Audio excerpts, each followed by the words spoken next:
So that should load. So, okay, I find it very fascinating what Ladislav shared there, and I'll probably have some opportunities to relate to that as part of this.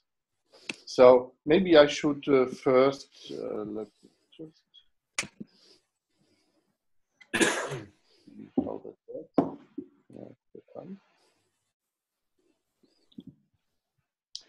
I have to say a couple of things. So what I'm trying to do with this is looking at issues of consciousness and knowledge in the first part from a sort of Western perspective, things that I teach as part of my work for the organization, the Jensen Newman Institute here in Sydney. And what I've done is simply from many courses, things that I teach about 9 subjects, and then I have other interests. So I put these things together. And then what I'd like to do in the second part is in the next days before I come to India, also to match, to look at parallels to Eastern perspective on knowledge and consciousness. And then actually, I think there is a lot more and more overlap now than maybe there has ever been. So I think that's quite exciting. And it reminds me of some of what Ladislav was saying. So where I'm coming from, I suppose, from a philosophical perspective, is I believe in perspectivism, which is sort of Nietzsche has talked about and other people.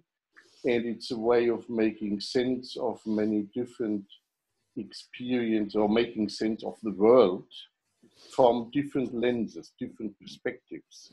So where we stop talking about either or, but it's simply many different ways of looking at anything, really. You know. So, and obviously where I'm coming from, I studied medicine and psychotherapy, and I'm a social ecologist. So obviously I sort of have a leaning from the natural science perspective, but I guess I'm a reformed natural science person in a sense, because I also have been influenced by Zen Buddhism since the early 80s, things like that, which I guess will sort of come through and help me to put it all together eventually. So what I maybe also need to say, so this is sort of, I'm using this opportunity as a way of working it out for my mind, actually. It's like a project, a challenge for me to put things into perspective for myself. And I hope that makes sense for you, to you. So anyway, maybe I just start rolling with some of these slides, and please at any point in time, come in and share your thoughts. I'm obviously, I've only recently joined this online discussion group here. So there may be things that you've covered already. And also, what would be good if you, knowing what is needed there at the University of Human Unity, if you could point me at what exactly I could share when I come to India later this month, where I could focus on, because what I'm doing here is very broad. It's like dipping into many different things. Anyway, perspectivism, I guess, means that there are many true assumptions, that we don't talk about either or, we don't compare anymore, we simply look at how can we look through different lenses at phenomena. And these lenses could include physiological, energetic ones, political, social, cognitive, behaviorist, depth psychology, where I'm coming from, spiritual, religious, obviously also philosophical, I need to add that, genetic and anthropological perspectives. So, and when I started to think about this, I first of all thought, how does actually consciousness, knowledge, and understanding, how do they all relate to one another, which is, I assume, something that you have been grappling with for a long time there. knowledge seems to be more about learning, and it's sort of, I guess, for me, the most boring part of schooling, like where we all learn how high the Kilimanjaro is and not quite know how relevant that would be for our life later as human beings, sort of thing. More interesting is probably making sense, understanding, in German called verstehen. That's really making sense of things, where we have this sort of aha experience. We learn something and we actually really make deeper connections. Then there's also the phenomenon of wisdom, that I guess in the West we don't appreciate much anymore. It's much more, I guess, an older concept in the West, but I also think a very very important concept in the East, where where experience is still more valued.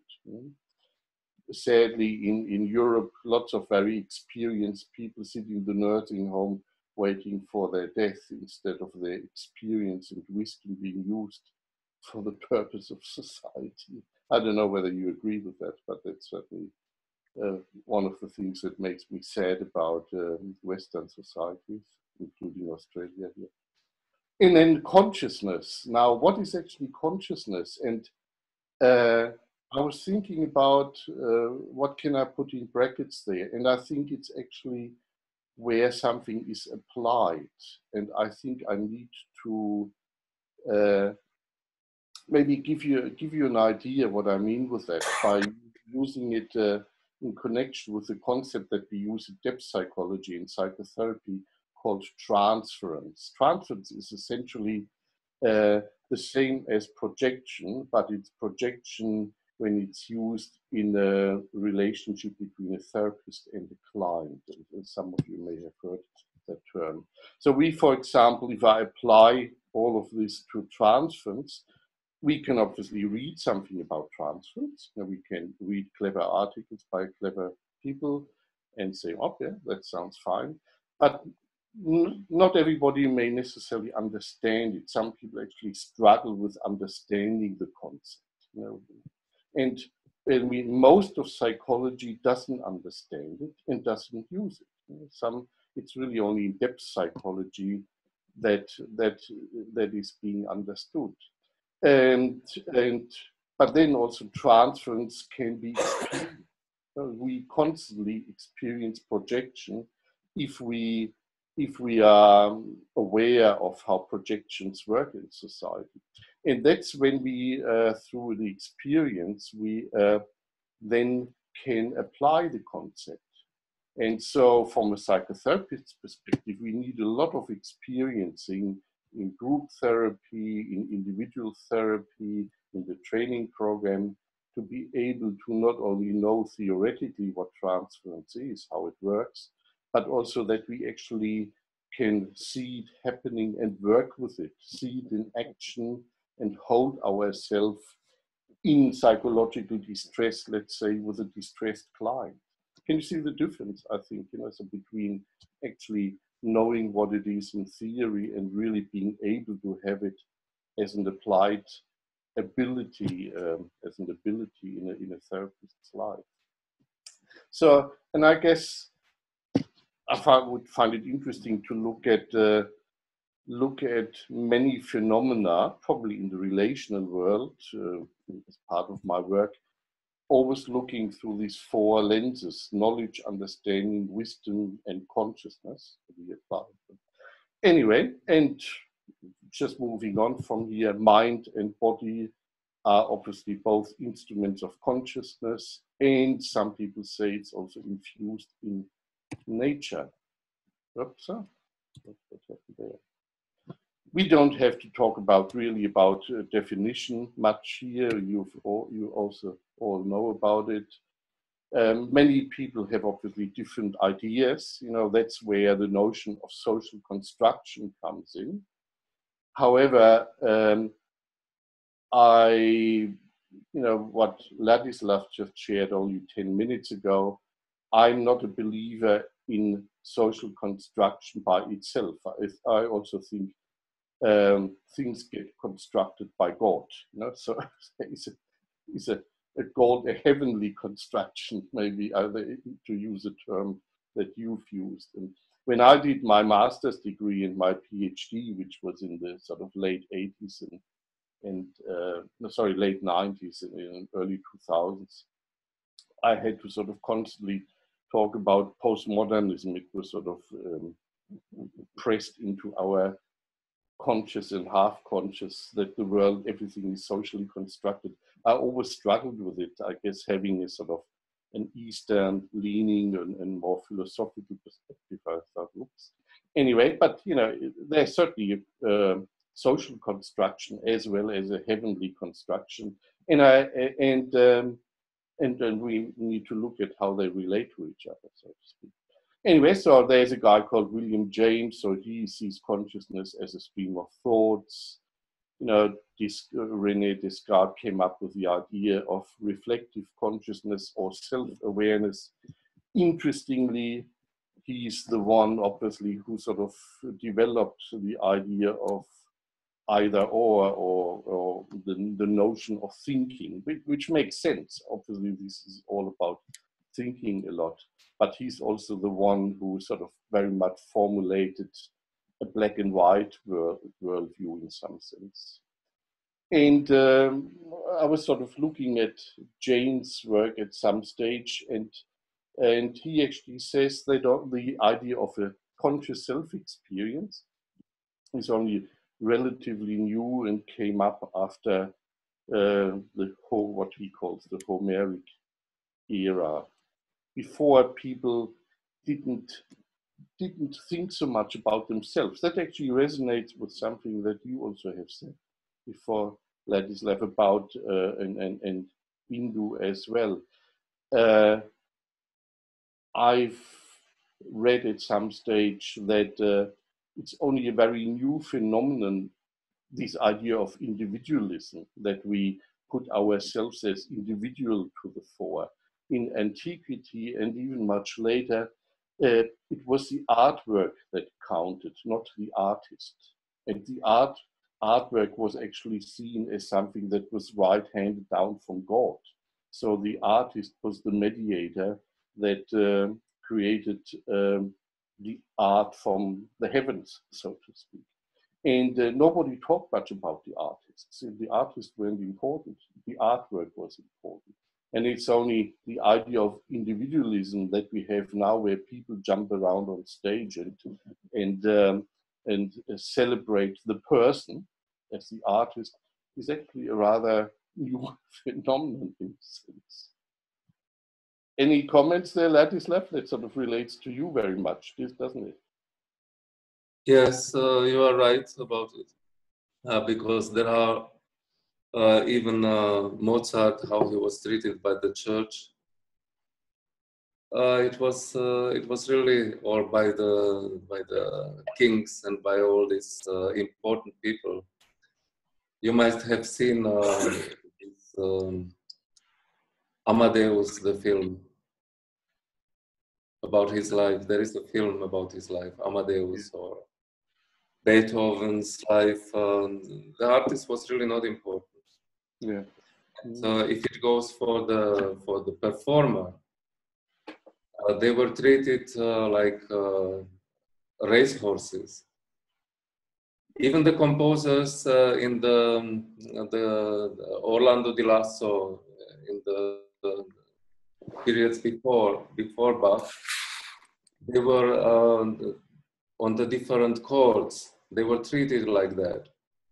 So each court, like Venetian court, was very happy to have these guys from Holland, and they were proud of it because they could. It was like a carpet in their living room. I don't know. Oh God!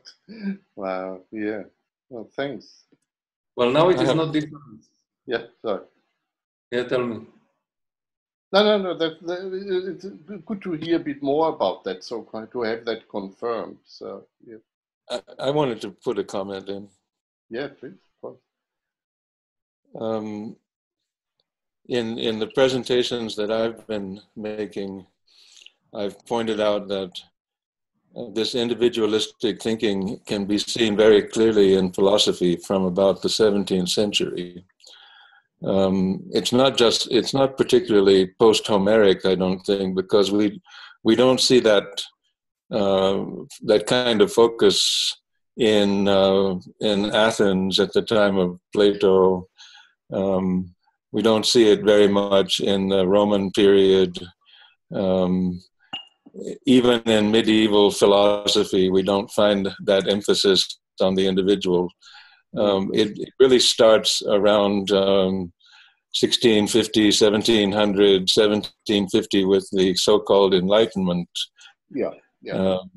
And so then rationalism, the rational age is also the subjective and age that begins around that time. And it becomes very, very strong in the 19th century. That's the perspective I get from philosophy. Yeah, I guess what I think this James, I forgot his given name actually, is saying is that after Homer, that people started to have an individualized sort of self-experience, which is, I guess, the precursor to the later form of individualism. I would imagine that's probably what we're talking about. Individualism as the sort of more the strongest form or an expression or an external expression of this kind of individual self-experience, which, as I understand it, was not there in up to that time. Anyway, so just to move on a little bit, how much more time do I have today?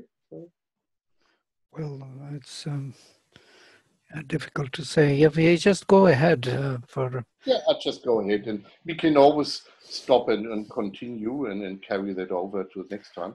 So obviously, you know, from a consciousness is about, I guess, the meaning of life, perception of self and others, perceptions of reality, awareness of states of being. I mean, that's really also very much what the philosophical side is all about. Awareness of body-mind connections, awareness of the person-world connections, which we are now under ecological pressure, obviously have to emphasize more in the West, but which I think in the East, they've never lost so much. You know, there's always been this sort of, and they've retained this idea of the individual being part of something much bigger. And the awareness of knowledge categories, epistemologies. So questions such as, what does it all mean? How can we know things? Why do things exist? Who am I? Who are we? I expect that when I've started reading in one of 3 Hour Bingo's book, I expect that I obviously will read a lot more about these sort of things. Consciousness is also associated often with identity. You know, we talk about class consciousness. We talk about eco-consciousness these days, a sense of self defined by concern for the natural environment and ecological balance. State consciousness, an awareness of a particular mental state that's sort of used by psychiatrists and psychologists. So the term consciousness comes up in many, many different incarnations, I suppose. But again, what I'm doing here is simply playing with different lenses. So consciousness is very much associated with the mind, but again, the mind is actually more a sort of modern concept. In the earlier days, we probably would have talked about the consciousness in relation to soul. You know, I have a book here from the same time you were talking about during the Second World War, and psychology was still called Seelenkunde, the knowledge of the soul, even during Hitler's time, during the time of the monsters, we actually talked about the soul, interestingly. So, and then of course, what are the differences between Western and Eastern understandings of consciousness? And obviously I'm looking forward to reading more in the next days and putting some thoughts into this presentation here. So I like sharing when I like to share cartoons. So this is an interesting one, sort of where from a heavenly perspective we look at the idea of where people are. And the mind is sadly associated these days with the brain, and part of what I will show here and in this presentation, where genetics and epigenetics is taking us at the moment, is actually the research there, taking us very far beyond this idea that the mind is in the brain, the mind is in the whole body, and the mind is in the whole world in a sense. I've put a PowerPoint presentation together a couple of years ago called From Neuroscience to Neuroart, because for me the mind is disseminated throughout the whole cosmos, a kind of Gaia consciousness, I suppose. So again, the notion of psyche actually is also a rather new phenomenon. As I said before, we had Seelenkunde, the knowledge of the soul. And for a long time in history, we also seem to actually have had the term thymology rather than psychology. And there are lots of German words in the German. When I studied medicine, we had a book called Psyrempel, which is like a medical dictionary, and lots of the words, thymoleptica, thymonoic, thymogastric, all this sort of stuff, all still related actually to thymology. And I studied medicine in the late 70s. So, so these terms, obviously terms were still used then, and probably some of them are still used now. And it's only actually through AIDS, through the studies around AIDS from the mid-80s, that we've become aware of the importance of the thymus gland. It was actually, which thymology obviously relates to, a gland that sits on top of the heart, and which up to that point has been seen as dead, a sort of fatty tissue that doesn't do anything, because whenever a dead body got dissected, it looked like that. But in a live human being is actually very alive, so, as we know now.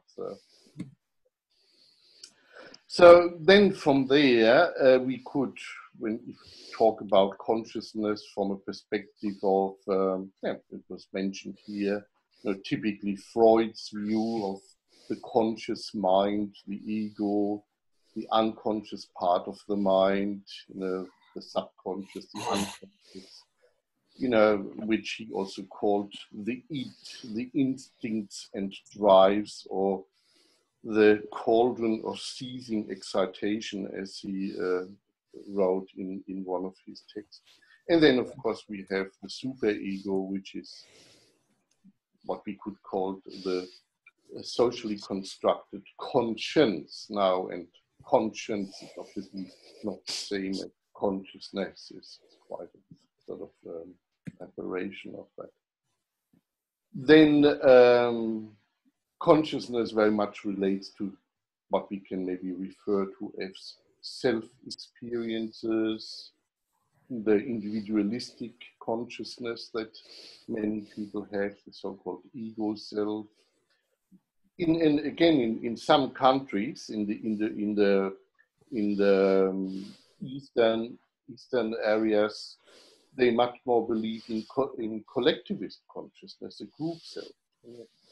And or in the value of family, which is really important to know for psychotherapists and counselors, because we could easily say to a Jewish mother who struggles with her husband, why don't you leave him? Because that's what we do in the Western world very much, not knowing that this is literally impossible, for a Jewish woman to leave husband and family, because they don't believe in such an individual mindset. You know, family is all, family is everything. And to make a simple suggestion, just to leave a partner and find a new one, has become easy for us, and maybe Western Turkish have become quite careless in this. But in some cultures, it doesn't work that way, because they work on group self, or they work on world self.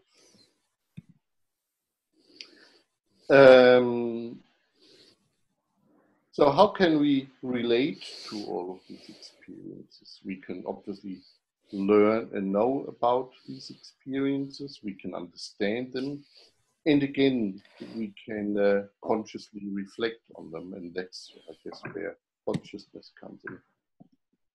Does it all make sense so far a little bit? I mean, I'm obviously sort of, playing with different perceptions of consciousness and knowledge. And so what I'm doing now is I'll look a little bit into heavenly construction, if that's a term, so which I find exciting, and I read and studied quite a bit about complexity theory, complexity as it was also called. And interestingly, there are so many things in nature where culture and nature really, or where cultural patterns actually follow natural patterns. And often we don't know about it. And if you're postmodernist, you probably don't want to know about it, but that's what happens. So that's, for example, one of them. It's just, if we look at nature, we constantly see recurring patterns. Now, this is simply the root work of a tree. And if you were into complexity theory, you would think, oh, fractals all over the place. Fractals being, it's 3 hours. Okay. Fractals being the repetitive nature of the nested and repetitive nature of things. We can see here how from the smallest roots, we always go back into the same larger structure. Everything is repeating itself in terms of roots until it goes into the trunk. And then up there in the sky, it does the same thing again, with all the little branches and little sub-branches. So everything, and we can see it here. So these are fractals. This is an interesting scenario that I thought I wanted to share with you. It's so-called the Lorentz attractor. And interestingly, if you look at it's actually a mathematical formula printed out, so by this guy called Lorentz.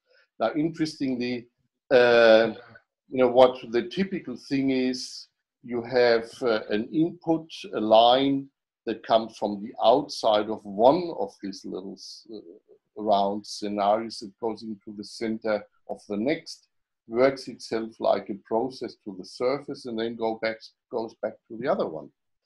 So, well, that's the live version of it. It's interesting how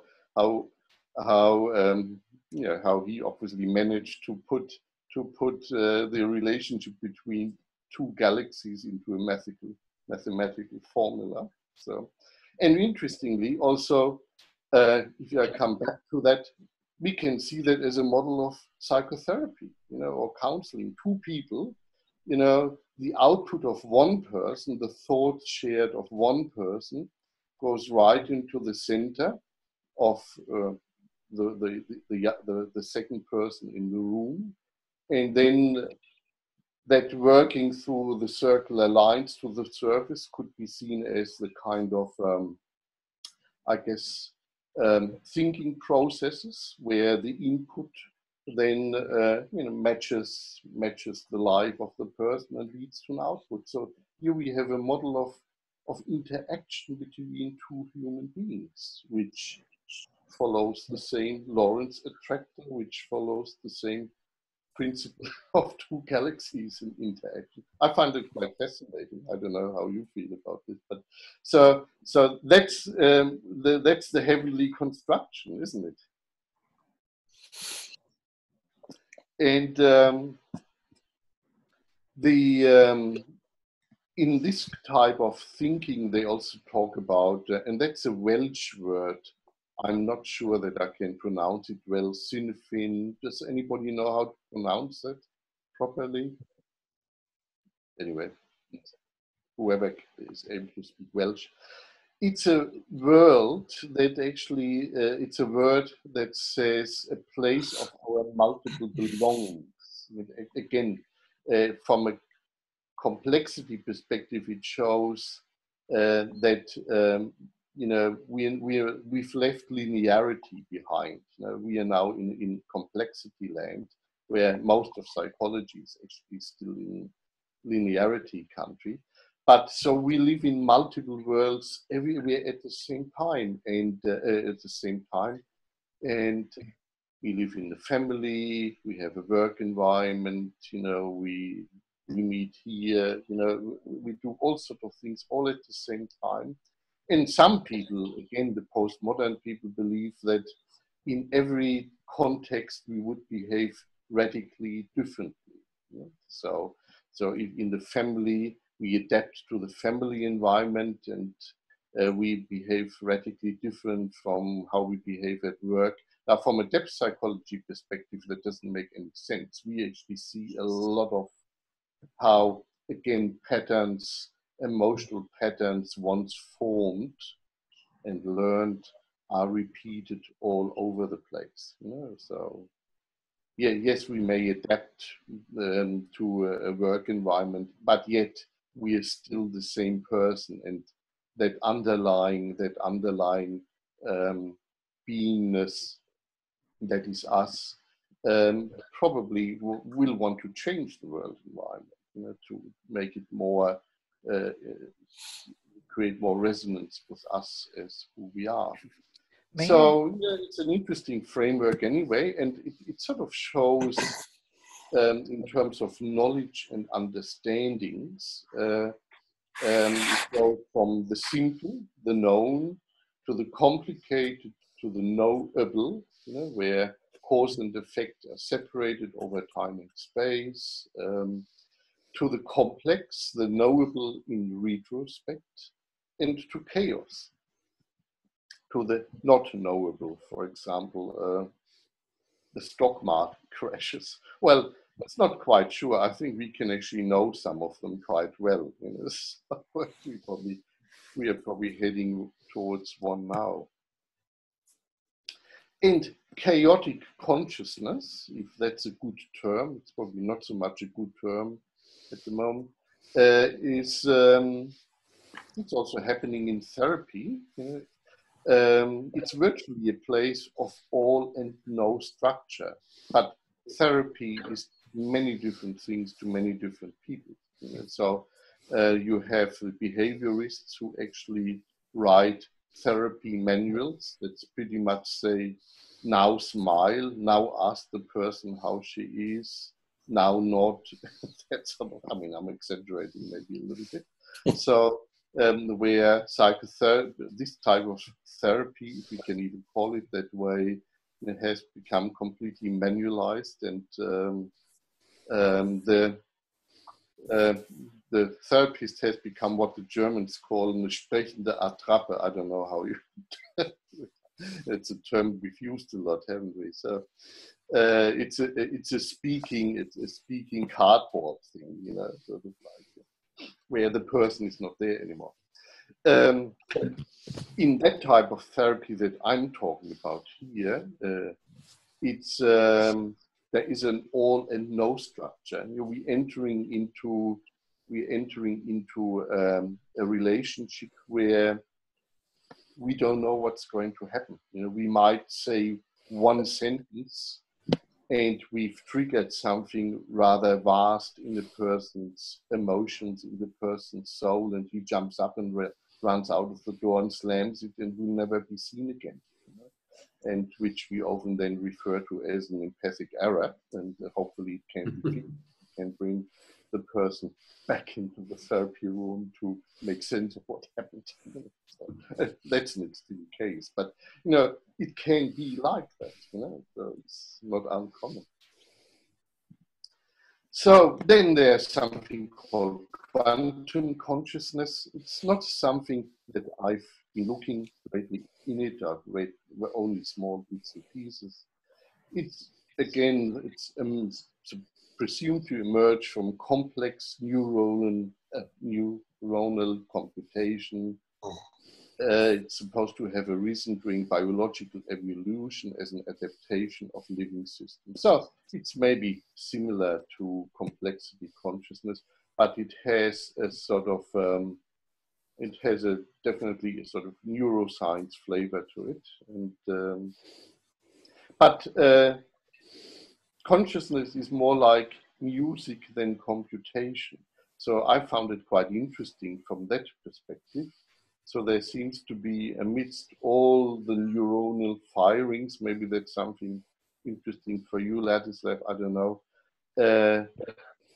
It seems to be a way of looking at the brain and consciousness that actually goes past linearity, again, more into the sort of conscious and maybe artistic realm, maybe something to look at. I'll actually share this presentation with you, so you'll see what this is. Consciousness obviously has to do with self, and for many people these days, thinking happens in the neurons, synapses, neurotransmitters that exist in our material brains. But at the same time, one could say that the real self is a much, much deeper phenomenon. So a much more embodied phenomenon.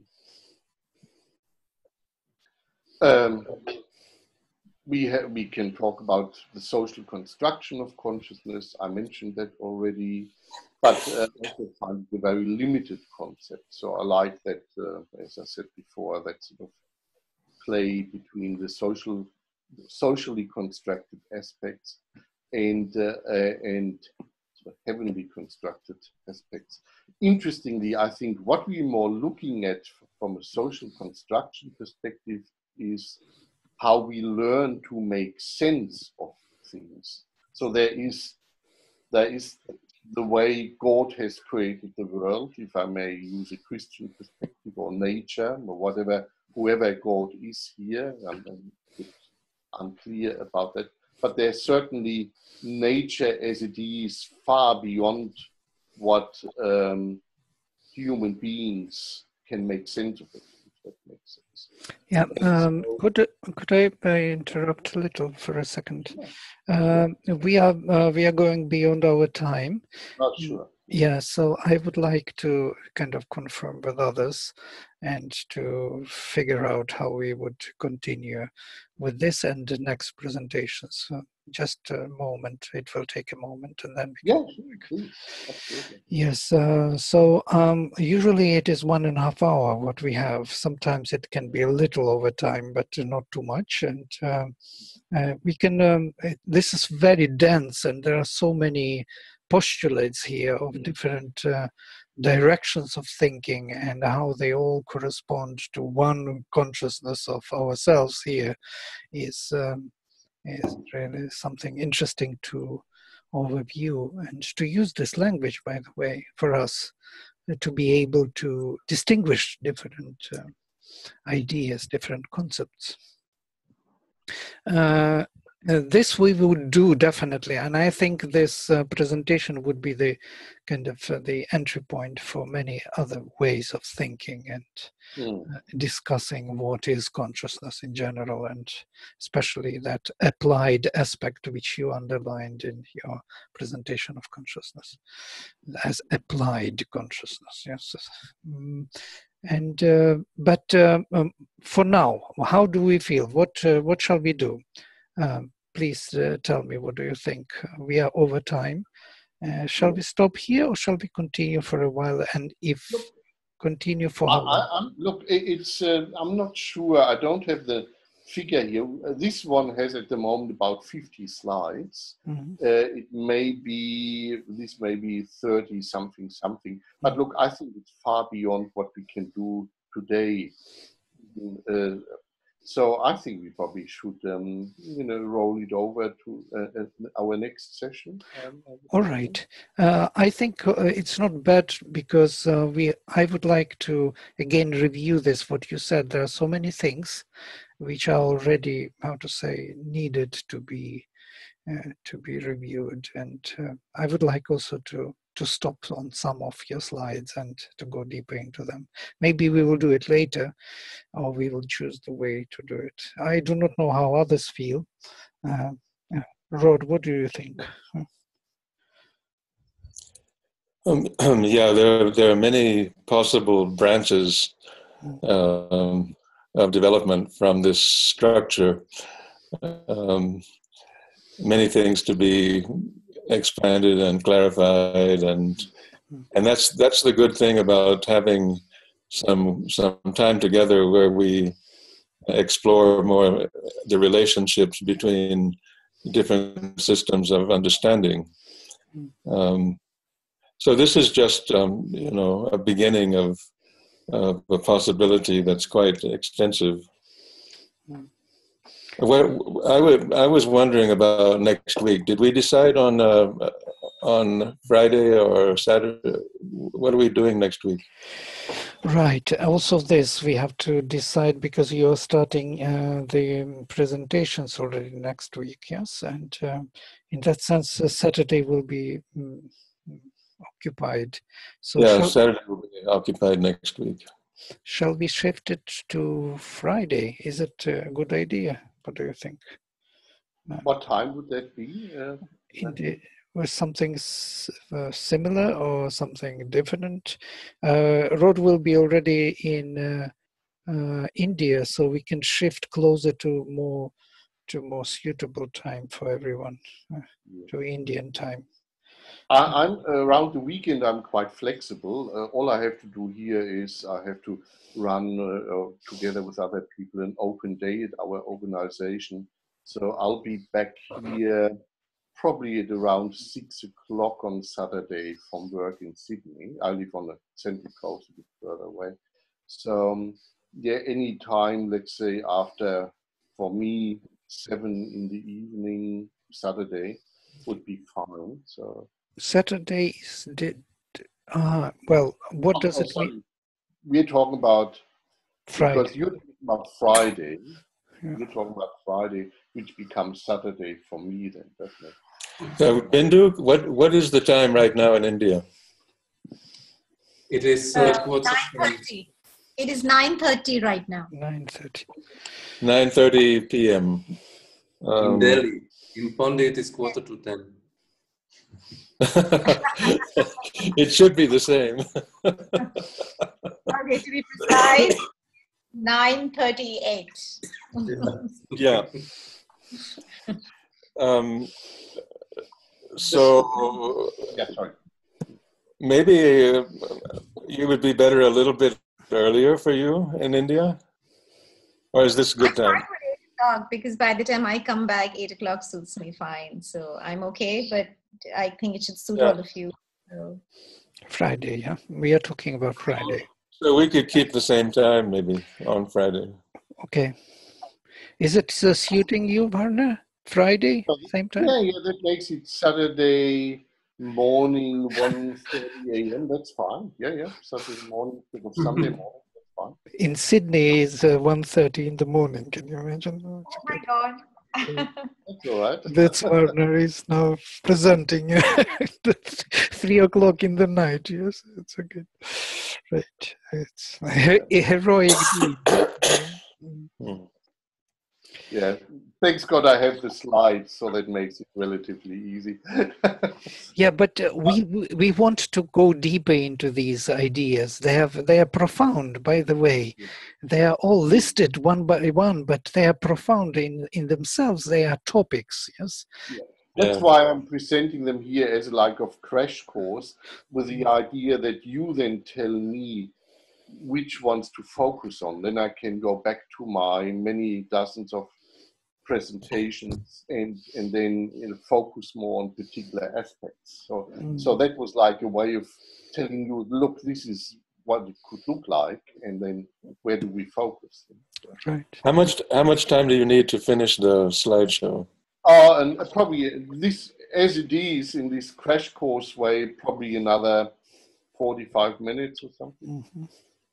So maybe we should see that, and then we have the whole thing to reflect upon. Yeah, Okay. that makes sense. Yeah. All right. So next time then you will finish your crash course, and we will discuss the directions of research we would like to undertake. So for today, maybe we stop here, yes, and meet then on Friday the same time. So I will share. Mm-hmm. Sure. Okay, thank you very much, Werner. Thank you, Lazzo, and everyone for this wonderful kind of being together and exploring the ideas of integral paradigm of knowledge. So we meet next time, yes? Okay. All good. Thank Yeah. you. Good night. Bye-bye.